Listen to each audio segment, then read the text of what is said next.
పునాది మీద నువ్వు చేసి ఒక్క అగ్గిపుల్ల వేస్తాడు దాని మీద. క్రీస్తు అనేటువంటి పునాది మీద కట్టబడినటువంటి నీ ఆత్మీయ జీవితం పైన దేవుడు ఏం చేస్తాడమ్మా, అగ్గిపుల్లగేస్తాడంట.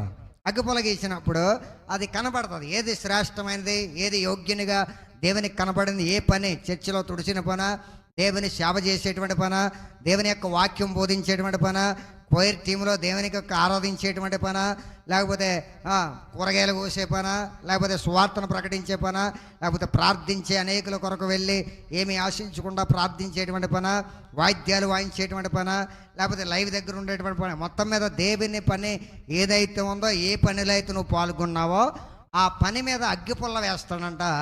అది సోమరితనముగా లేకుండా చక్కగా నీతిగా న్యాయంగా పరిశుద్ధముగా యథార్థముగా ఆసక్తితో ఒకవేళ చేసినటువంటి పని అయితే అగ్ని చేత బయలుపరచబడుతుందంట. ఒక